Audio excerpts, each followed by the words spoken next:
Ladies and gentlemen, she's looking for a nickname. Manila Chan is in the building. Round of applause. I do need a food nickname. I need a food nickname, like yours is pasta. I mean, should I go the race route? Should I be Noodles? You know what? I was gonna make a joke and say we can call you Chopsticks, but I didn't want to be like, oh wait, I'll get in trouble for that one. But you know, no, I'm not offended. I think you know me well enough that it's not you I'm worried about. Me. Oh well, are there going to be people, watching the show that would be offended for me? Is that yes? Really? Well, if we see the video in the very beginning that we opened the show, that we're obviously going to start the show off concentrating a little bit on the left. The Democratic Party, which, in my mind isn't even a left party anymore. It's just a culture war party. It's a globalist agenda party. But, they feel that they have to be outraged for somebody else, offended for somebody else, right? So if I said, here's my good friend Manila Chopsticks Chan, there'll be so many people that'll be like, oh my God, can you believe it? And they'll clip it up and they'll put it out there. And like, Manila didn't care. I cared. I was her. And that's the mentality of the left. Sorry, go ahead.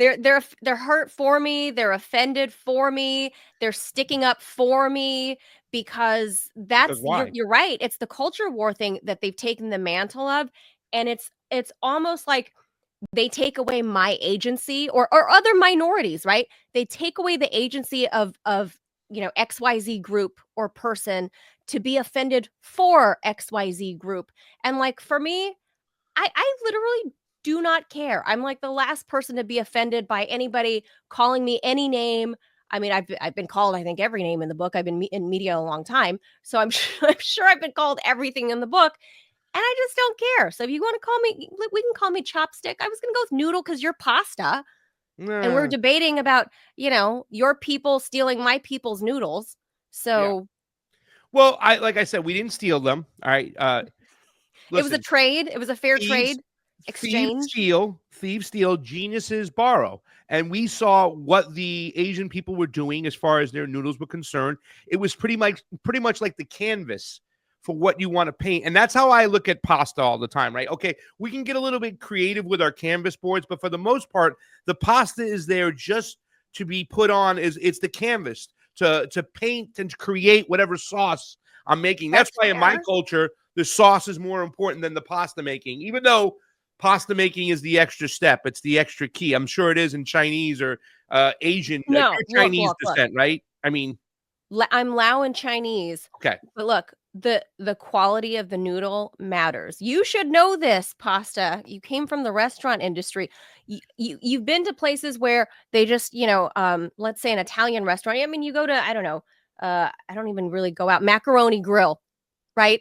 See, you're offending me right away with all these American restaurants. Why don't you just say no? And I want to know right now before you go any further, are you going to sit here and you're going to confess and you're going to put on the record that you make fresh noodles every single time, that you don't have any store-bought noodles? Confess right now, Manila Chan. But my point is, I think it is not simply a canvas. The noodle or the pasta is not simply a canvas, that the quality of that canvas matters. Because if you go to like a high-end Italian restaurant where they make the pasta there and they cook it right there and then serve it to you, it takes a while, but you can taste the difference, right? Rather going to like Macaroni Grill, right? You can taste the difference. Same thing with, Asian noodle houses, right? And you can taste the difference. So I think we're doing the world a disservice by saying noodles are just the canvas. The quality of the canvas matters. I didn't deny that, though, but I think that foundation. But yeah, Missy Manila, I don't think you're kind of like, you can have a cool canvas. Like the place that makes their own noodles, those noodle houses or those pasta houses. Oh, yeah. They still have they might have a different style, more expensive, nice canvas. But once again, the colors of the painting are going to manifest itself through the sauce, the flavor, the spices. I mean, I would say, honestly, the reason why I put it that way is because not everybody every day, every housewife out there, house dad, husband, stay-at-home dad, whatever you want to call, whoever's making the dinner that night, has time to do the pasta all the time. That's only for special occasions. It's the sauce that really hits home. Although the new trend now, especially with wives on the right, called the trad wife. You know what that is, right? No, Short. I have no idea. You don't know that whole trend? No. It's called the trad wife. And so, I mean, if we're going to culture war everything, right, it's not only on the left, it's also on the right. The right has what's called the trad wife trend, which trad is short for traditional wife. And that wife lives to serve the husband, and she or the family rather. She gets up at 4 o'clock in the morning, puts on a beautiful face. This is like June Cleaver, 1950s. She makes everything from scratch. She bakes her pies with flour and whatever, everything from scratch. Her eggs, her butter, everything is from scratch. Her bread, God forbid her husband have any toast from Wonder, or God forbid. But she's that wife that is June Cleaver, cooks, bakes, cleans, does laundry, like with a scrubbing board. I mean, everything organic, everything perfect and beautiful. That is the whole thing. And all those women, it's been a thing the last couple of years. And these women are fizzling out and like going psychotic. It's a thing. Look it up. Wow. It's a thing on the right. All right. So let's stay in this area right over here too, as well, because I think we're going to, it's the honeymoon is over, right? That's the name of the show today. Usually we have this honeymoon period. I disagree. Well, it might still be going on. All right, we'll talk more about that. But what I'm trying to do is set the table for understanding that when a new president, a new administration, even though in my mind they're the same, the left and the right in the United States is not the left and right. It's the Republicans and the Democrats. They're both owned by the oligarchs. I believe that they're the same one, just handing off the baton to the other. And what we're getting is kabuki theater. But when the mindset of the people out there, the voters, the populism, right, is that when we make a change, so people are so happy for the change, especially when when Donald Trump himself have been doing what I consider to be symbolic issues, emotional grabs, tugs, the things he's meant to do is meant to be a change systemically in the system in which the people who wanted the new president in is what they've been asking for. So that's why I call it the honeymoon period in the very beginning, because he does a lot of things and whatnot. And right now his approval rating is higher than it's ever been. And if you feel like you want to make a point at any time, jump in any time, because I'm going some places with these things, because I think it's really cool that we're doing the show together and we get to kind of explain our perspectives. Because you said you've been called a lot of things. I've heard people call Manila a Trump apologist, right? I've heard Garland Nixon get the same kind of term. And I think that for the last 4 years, all of us, we've been working, and I had a lot of appearances on Sputnik and RT, and I got to fill in for your show when you were having your cancer surgery and you were doing that. It was one of the highlights of my life to go down there and work in that studio next to Rick Sanchez. But I think we've been so critical of the Democratic Party because they've been in charge, right? And a lot of people have seen us and they're like, oh, well, these guys just want to own the left. I've pivoted a lot. Ever since RFK got on the stage with Donald Trump, I pivoted because I believe my job as the fourth estate, the fourth estate, as Fiorella would say, is to hold power accountable. It's to hold power accountable. And now the Republicans are in charge. So when I see certain people out there owning the left, trying to make this about right versus left in America, Alex Jones, for instance, Donald Trump's taking on the deep state. I would argue that Donald Trump is the deep state, right? So, I mean, I would argue that. I don't have that grumble in my voice to do the impression, but no, I think you're right, because I think a lot of people are missing the point. I mean, again, we're only 3 weeks into his second term, Pasta, and let me tell you, I mean, I forget whose show. I mean, I was on with you and Weinglass. Was it right? It was right. Was before that on the election night, election, or it was before the election? Just before the election. I was on the very next day with you. That might have been it, but I revealed that I voted for Donald Trump, and he's the only Republican I've ever voted for in my life, right? And especially in the duopoly. So I'm one of those people that voted, and I think this is what put him over the top, right? Are politically homeless people like me. I held my nose, and I went in there and ticked the box for him. And not because I believe he's an agent of change, and not because I believe he's like the best, most wonderful thing, he's Orange Jesus. I don't believe any of those things. But I'm also being realistic in my vote that, number one, everyone I've ever voted for never wins, right? So I wanted to pick a winning pony once in my life, just once. But people like Jill Stein, who I have voted for in the past, they those third parties, their moment hasn't arrived yet. I wish it had. I mean, but I think this past election cycle was like the first time that in 21st century and later 20th century America that, you know, the since Ross Perot, this was like the biggest time that people have actually paid attention to the third party. So, but they still weren't going to win, right? So I knew my vote was going to have to go to the blue party or the red party, right? So I'm only justifying my vote for that reason only, is because I needed to have it go somewhere, and I wanted to do it kind of in a protest based on where I live in Northern Virginia, right? I think that sends a message to the locality, because all elections are local, right? Even if it's a national election.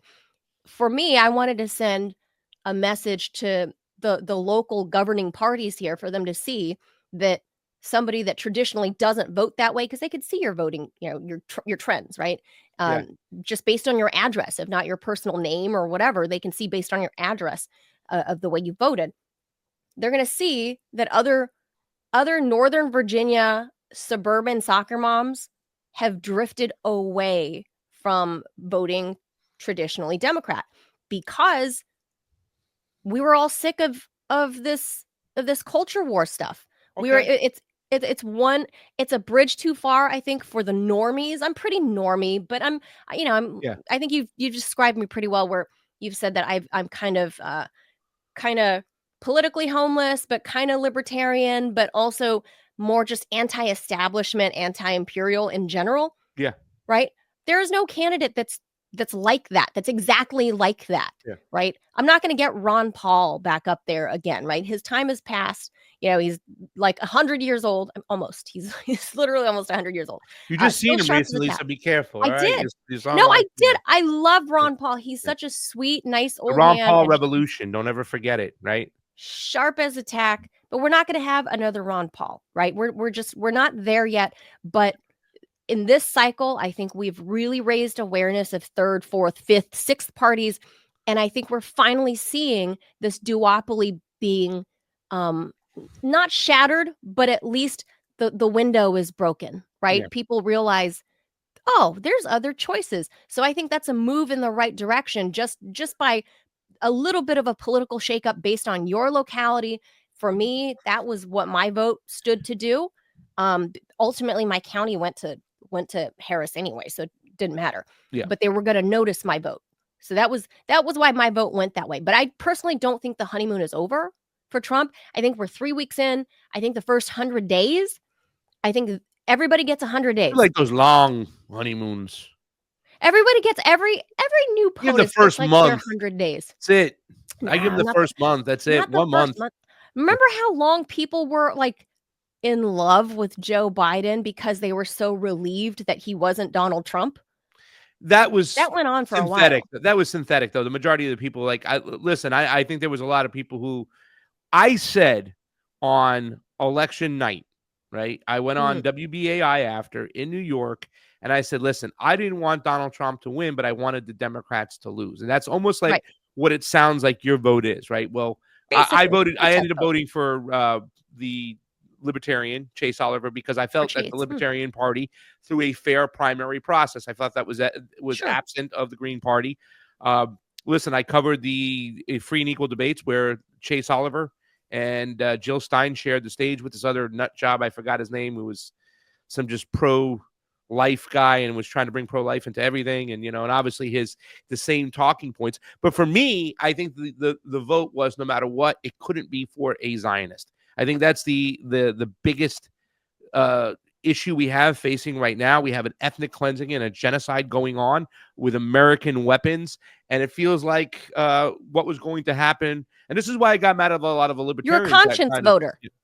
Well, not just the conscious voters, that I don't have the answers. I know what not to do, but I don't know what to do, Manila. I can't, right? I can't freaking tell people what to do. I can tell them I know that it exists. Any solution that exists outside the two-party duopoly. Sure. I'm pretty confident on that.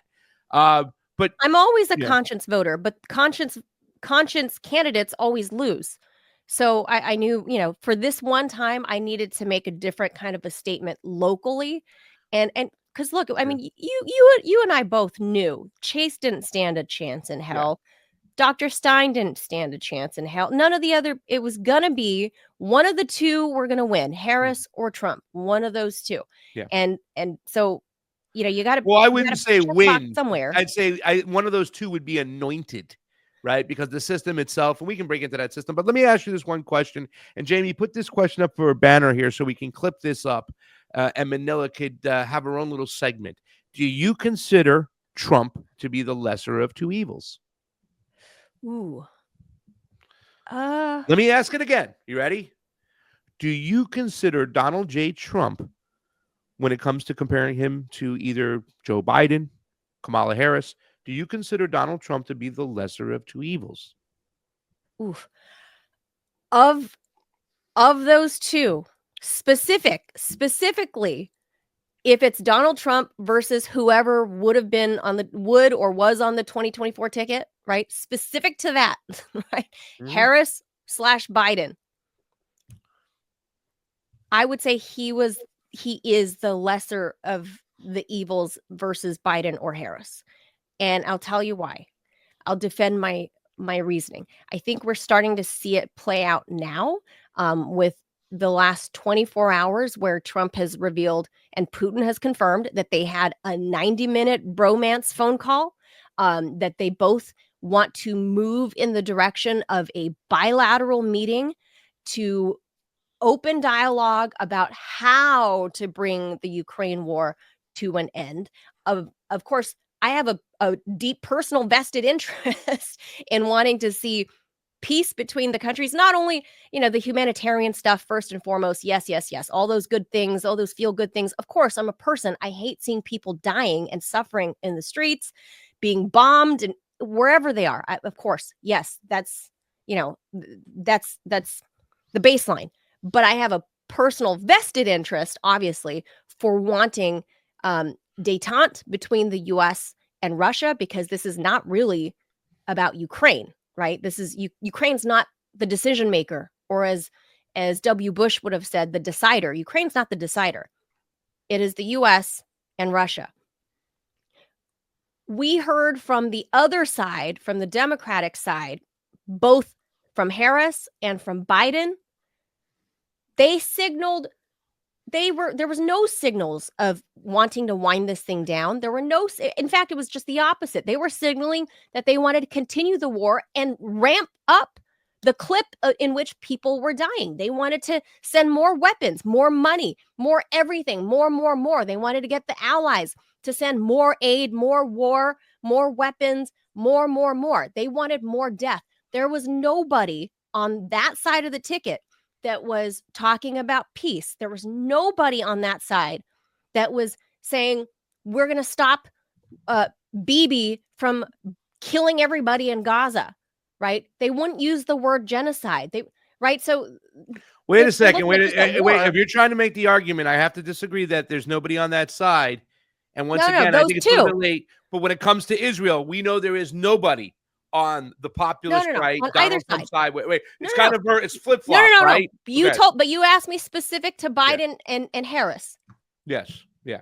No, I agree. I agree. Yeah. Neither Biden nor Harris would call it a genocide. Neither Biden nor Harris said that were going to stop funding or arming Israel. So whatever war that you're worried about, nobody on that ticket was talking about ending that war. I'm not saying Donald Trump is talking about disarming Bibi. But at least one of the fires he's at least trying to put out, and that's the one that's in Ukraine, and that's the one that's been going on the longest with the highest death toll. So I'm happy that dialogue has been opened, and both parties, Moscow and Washington, are admitting it proudly, as they should be, because the Biden-Harris administration, forget the candidates. The administration as a matter of policy, completely cut off all dialogue between Moscow and Washington. There weren't even back channel communications. Okay. There was nobody even in the back rooms talking with, lower level aides, talking with somebody here in Washington, talking with somebody in Moscow. None of that was happening. So to me, that is worse. That is worse than the Cold War, where you had tons of back channel communication. So I would say, we've got two hotspots in the world right now, Gaza and Ukraine. Of course, there's a lot more, but these are the big ones. At least, 1 out of 2 ain't bad. So I'll give it to the Trumpster. Let me get a crack at this too, and hear me out on this, and swap us up, and let me tell you why. Okay, so I'm going to tell you why Trump is not the lesser of two evils, because I think it's more of as compared to Biden and Harris, though. Yes. I'm going to say that he is the same evil, right? I'm going to say it's one mechanism, because at the end of the day, I think there's a little bit even more of a danger in allowing a Donald Trump coming in, especially under the mentality to think that he is different and he's the lesser of two evils, because the whole Ukraine situation, right? What he's doing, Donald Trump, is he's continuing the overall objective by the ruling class, this time of acceleration. Everything's a little bit different right nowadays because of AI, because of the technocrats, where we are. I think we've moved into more of a track and trace system, kind of suppress all the voices out there, keep everybody quiet. Anybody who promotes any type of individual thinking and doesn't play into tribal politics, they're censored, sidelined, and shut out. And he's continuing that, because there is no talk about real censorship, right?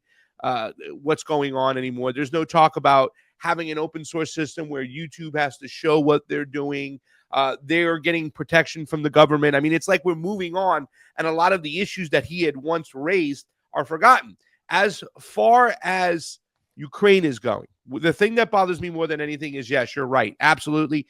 We can talk about the whole Democratic side. Let's just park for a second. Not even Harris and Biden, who go Putin this, Putin that, when they just pull it out of their arse.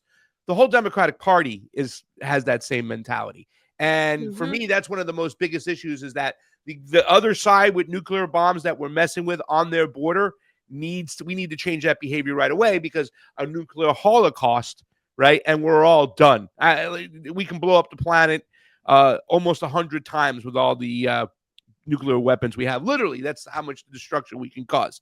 But the thing that bothers me more than anything is that the role that Donald Trump has played in getting us to this spot, just like right now what's happening in Gaza, right? Where Biden wouldn't approve certain big giant bombs, those cluster gigantic 2,000-pound bombs. Trump came in right away and said, give it to them. Let's go.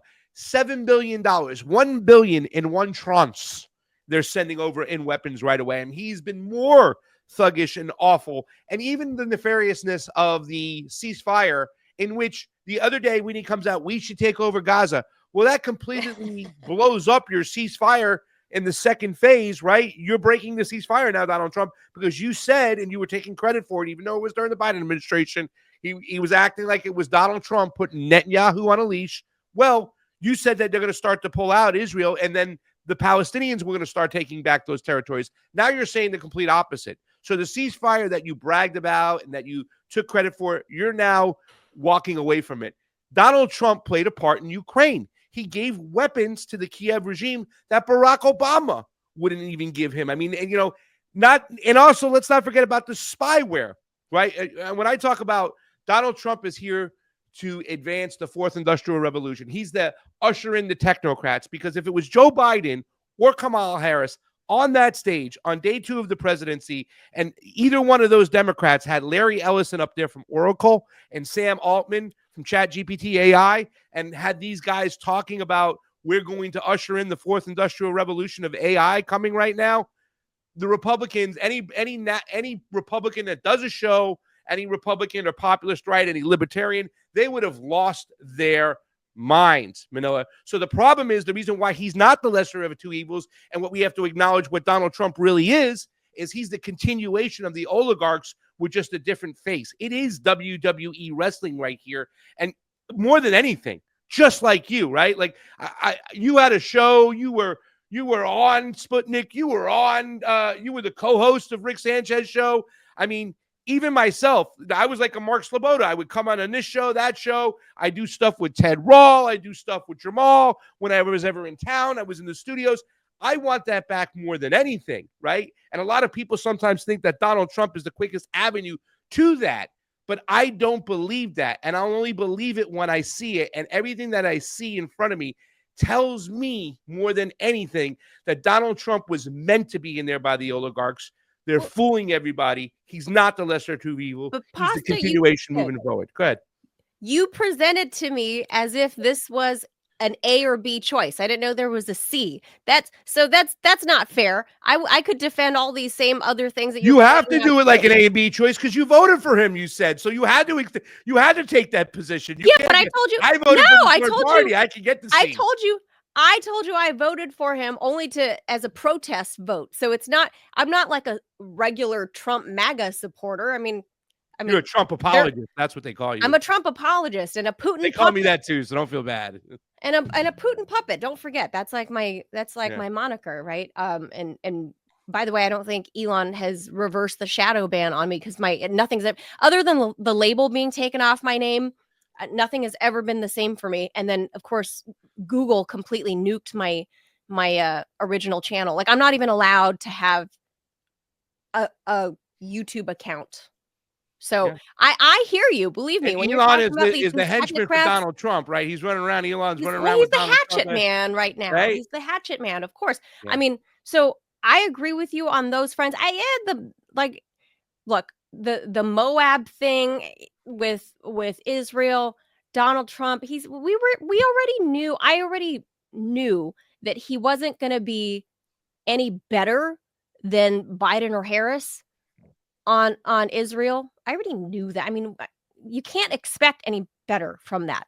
What I was hoping better was the whole Ukraine thing. And for me, I'm seeing the dividends paying out pretty quickly. I mean, we're in week 3 and they're talking about, finally opening up relations, talking again.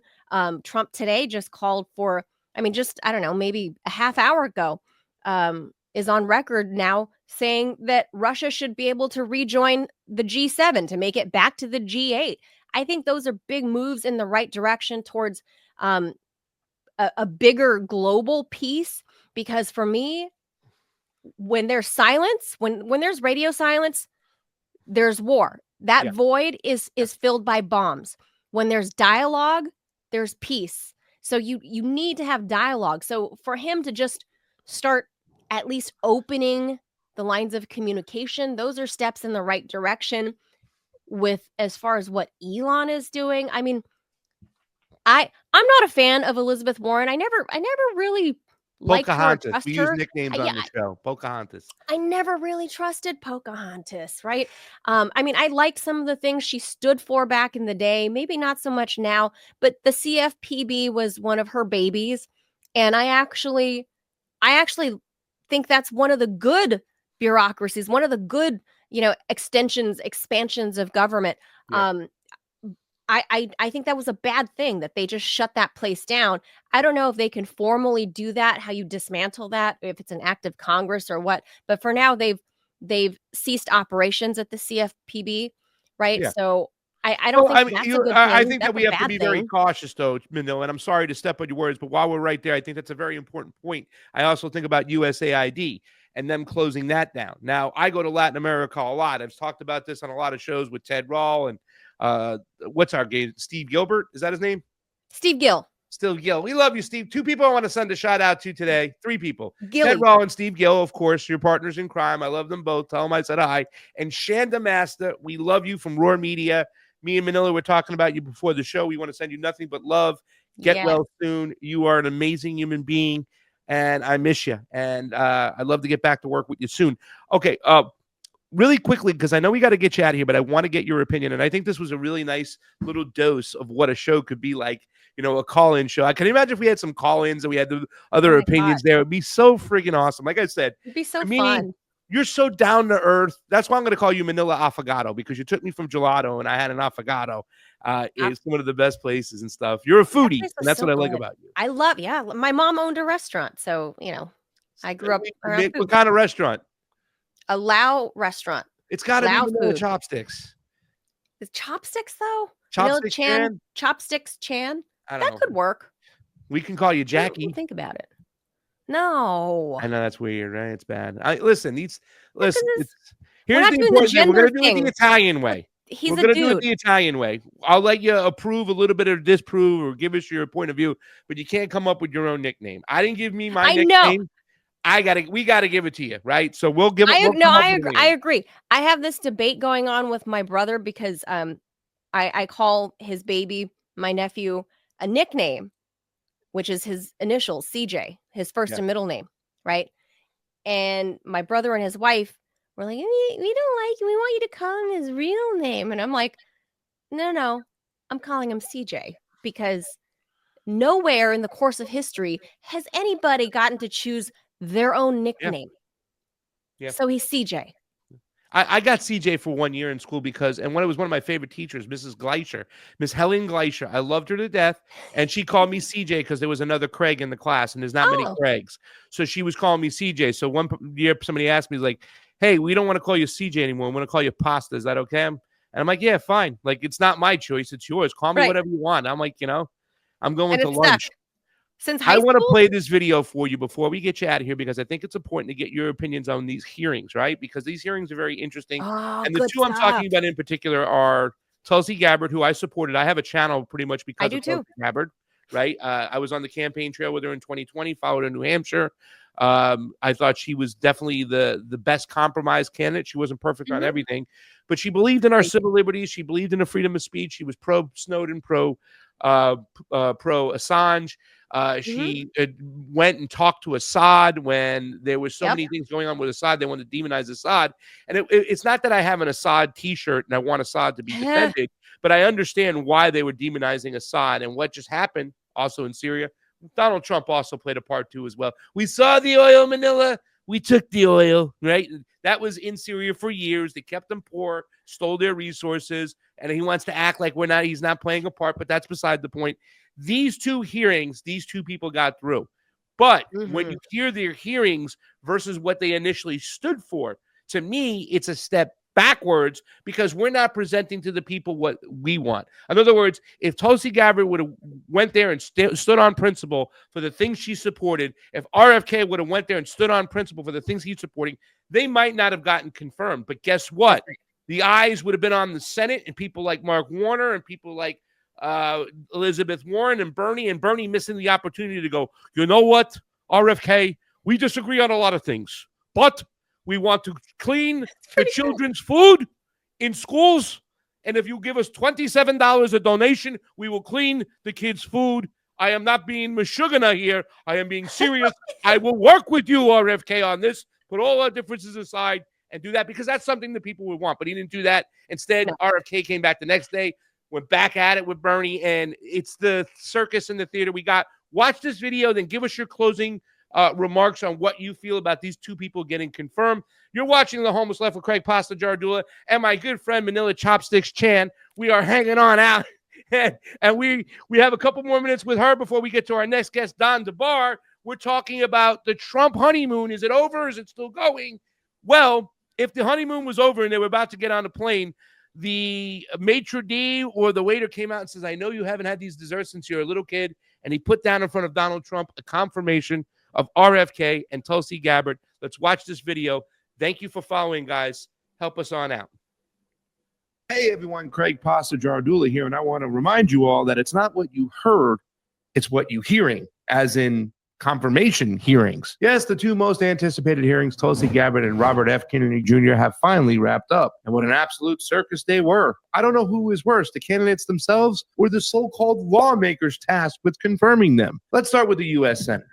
After watching this sham of a hearing, it is impossible not to notice just how belligerent and disconnected these politicians are from the people they're supposed to represent. Take Senator Bennett, for example. This guy threw an absolute full-blown tantrum demanding that Tulsi Gabbard call Edward Snowden a traitor. Newsflash, Senator, most Americans see Snowden as a whistleblower who exposed government crimes, not as someone who committed them. A lot of us think he should be pardoned, not punished. Then there was Elizabeth Warren grilling RFK Jr. about whether or not he would take money from lawsuits against vaccine manufacturers. And why? Because she was afraid he might actually hold them accountable, even though they already operate under qualified immunity, meaning you can't sue them. Hey, Liz, who exactly are you working for? But let's not let these candidates off the hook either, because they were just as bad. Will the real Tulsi Gabbard please stand up? She completely flipped on multiple key positions, claiming Snowden did break the law, blaming Putin for the war in Ukraine, reversing course on 702, and even agreeing with one senator that Assad gassed his own people. Seriously, who is this person? And then there was RFK Jr.'s theatrical performance. I'm pro-vaccine, I'm pro-vaccine, I'm pro-vaccine. He just kept repeating it like a broken record. Now, I don't care where you stand on vaccines, but let's just be real. RFK Jr. built his name taking on Big Pharma and exposing the corruption behind vaccine manufacturers' qualified immunity. But now, the guy who wrote the real Anthony Fauci is suddenly reversing course, going so far as to say Operational Warp Speed was a phenomenal achievement. Psst. He said the exact opposite just last year. So where does all this political theater leave us, the American people, without any real representation in what's supposed to be a democracy? But here's the silver lining. If these so-called outsider candidates like Tulsi Gabbard and RFK are willing to abandon their own supporters and their own positions so shamelessly, then it's crystal clear we have zero real representation in our government. So it's time to drop this hero worshiping mentality that got us here in the first place. So with that being said, I ask you this simple question. Is there any representation in Washington for we the people? Or are we just left completely out in the cold? I want to hear from you. Manila Chan, I want to hear from you. Is there any representation, and what does this confirmation mean? Because a couple months ago, when people were floating these ideas, this would have been the greatest thing ever until they got on the stand and they had to lie pretty much or reverse course on their positions. I mean, I think that should really give us a clear understanding of what we're dealing with. Your thoughts, and please, Manila, let everybody know where they can find you. And thank you so much for coming on The Homeless Left. Yeah, you got it. It's always fun to be on with you, Pasta. So, first of all, let me just say, I don't think you were being entirely fair in the whole RFK thing, because it's not that he suddenly flipped course and said that he is pro-vaccine. He was never really anti-vax. That was the thing. It was mischaracterized over and over as a means to malign him by the Democratic Party and the mainstream media, who also all lean, I don't even want to say to the left, because then I'd be maligning what little bit of true left the true progressives and the true lefties in America. I don't want to malign them and conflate them with the Democratic Party, but the mainstream media is with the Democratic Party. And RFK Jr. is not only the scion of the party, right? He was born and raised, bred to be that party. Like he is basically if the closest thing to Democrat royalty that we have in America, right? They loved him for years. He was an environmental lawyer. He was a lawyer for the people, defending people that are injured by this or that and big corporations. We love RFK Jr.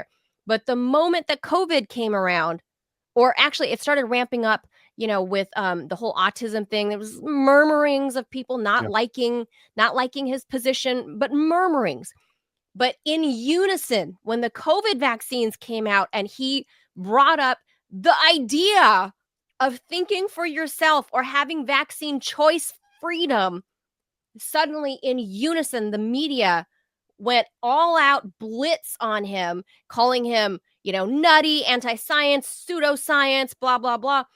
So he's admitted that he's vaccinated. His children grew up vaccinated. It's not fair to malign him as an anti-vaxxer to begin with. That's not, I don't think, an accurate description of him. He did say that Operation Warp Speed was a phenomenal achievement, and he did say that he agreed with the vaccine schedule for children, which he's never been for that. He also ate a freaking Big Mac on Trump Force One. Yeah. Right. With a Diet Coke that Donald Trump had. Right. And he's had this weird look on his face, like, I'm going to eat McDonald's. But again, you're jockeying for a job, you're jockeying with the boss, And now you're jockeying. He had to jockey in front of these Congress people. And I watched the whole thing when he was up there with fighting with live with Liz Warren or I have to say Pocahontas. Yeah. On this show we use nicknames. Yes. When he was fighting when old Raspy was fighting Pocahontas, I was flabbergasted that she has become a shell of who she was 10, 12 years ago, that she is sitting there basically, one, the absurdity of telling a lawyer that once he gets out of, whatever government position he's in for the next couple of years, when he goes back to the private sector, that he's not allowed to practice the very specific area of law that he's been practicing for the past 35 years. That, number one, on its face is ridiculous. Number two, then you have this whole, who the hell is this Liz Warren? Since when did you care about protecting big pharma? You were the lady that championed us having the CFPB in the first place under Obama. And now you're this lady that's like, how dare you pick on the poor pharma companies? What kind of horrible person are you? Say that you won't sue them. Yeah. That is insane. Like my mind was blown watching her do that. I was just screaming and yelling at my iPad going, is this woman, has she lost it? Has she gone senile? What is happening here? Does she even understand what she's saying? But then we come to find out that she is one of the top 5 pharma-backed senators in Congress. Hello. Yeah. She has her paymasters, just like Bernie. Bernie's among the top 5 as well. And Bernie, God, what a disgrace. But look, I don't blame RFK Jr. nor Tulsi for having to say what they got to say to get the job, right? How many times have us as regular people have to bullshit our way into getting our foot in the door to get that job? Maybe you fibbed a little bit about your experience. Maybe you fibbed a little, but there's always some fibbing to get yourself into the door to get the job. And look, let's be real. Every politician, they stump, they lie. If they're opening their mouths, they are lying. Maybe 10% of it is true, but 90% of it is going to be a lie. So what difference does it make if they're saying that during their confirmation hearings to make sure that they get themselves to the floor for a full vote? Because here's the thing, how this actually works is I've known for weeks that Kennedy, if he was going to make it to the floor, he was gonna win. I've known for weeks. I have some insider knowledge. I knew that he had the votes if he got to the floor. Yeah. The danger was in the committee. Was he going to get out of committee? Committee, yeah. That's the committee will kill you. So I don't blame these guys and gals for having to say what they got to say to get out of committee, to get to the floor. And then let's see the rubber hit the road and see what, how fast this car drives. Let's see if they're really going to take us where they told us they were going to take us. I don't hold it against them because I know it's a dog and pony show when they're in committee. That's all. All right. Well, the final words I have to say is that I think that these people were elected and put there, or they were supported by those who want to interject some actual representation of the people. I think it's false for him to say that he's either negative. I think it's false for RFK to say he's anti-vaccine or pro-vaccine, right? And he kept on saying he's pro-vaccine, pro-vaccine, pro-vaccine. If you're against one vaccine, you're not pro-vaccine. You're against good medicine, science, data. You want to put it out there.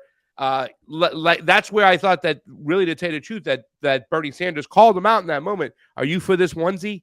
You know what I'm saying? Like, my personal opinion is, Tulsi Gabbard, you're going there, and the people you represent don't want you saying that Snowden committed a crime. Snowden, exploited and showed that there was a crime being committed. Very, very different. Right. So for me, the opportunity for them to get there is to finally show some representation for the people. And I'm going to just say this and hand it off to you and let everybody know where we can find more Manila Chan. That sometimes when you win, you actually lose. And that's what I see in this situation with Tulsi Gabbard and RFK, because they went back against their word, their values. Sometimes when you lose, had they come there, stuck to the guns, talked about the things that made them popular in the first place, to me, they would have won because they would have won over the mindset of the American people. And their voice would have been louder. And people would have said, way to go. We're sick and tired of these oligarchs and their stenographers in the Senate representing the donors and not representing the people. Wrap it up, Manila Chan. Go ahead with it. Go ahead. I view it the other way, Pasta, that if they didn't placate the committees, they wouldn't be in the position of power to actually affect change. Like I said, sometimes you got to fake it till you make it. I think if you gotta kiss a little ass on the way up, so be it. Until you're in that position of power, then, like I said, the rubber meets the road. They're both confirmed now. So let's see what they actually do, because they're going to hear it from the people. They're still going to hear it from the people. But now they're in the position of power and they'll deserve to hear it from the people. And everybody should watch me and Ted Monday through Friday at 10 a.m. Eastern on the TMI show. One word on Rumble, the TMI show, all smashed together. Put the link in the chat too, if you can. Manila Chan, we love you. Thank you so much. You're one of the coolest persons I have met out there. Next time you're in town, we've got more gelato to be had. Yes, we'll go. Or get maybe some a good pasta place. I know. I want to make. I already have an idea what I want to make you. I want to cook for you. You're gonna make? Yeah. I cook a lot. Right? You know what I'm saying? And the thing I like to do is I like to make mozzarella carrozzas, mozzarella and carrozza. Pretty much, and you can tailor them to something special about the person. So, like, I've been having this idea, and I thought about it before, about what type of mozzarella and carrozza I'm going to make you. You take white bread, you cut off the crust, you flatten out the bread, you put mozzarella inside that's nice and dried. This is the point where it gets something special. You could put inside that there, or your dipping sauce could be different. The traditional mozzarella and carrozza is just white bread, mozzarella. You put it in, you put it together like a sandwich. You flour, egg wash, breadcrumbs, fry it so you get this fried cheese giant mozzarella, and you dip it in marinara. But like I said, I want to make you a special mozzarella in carrozza that's made specifically for you. Maybe we can call you Mozzarella Manila.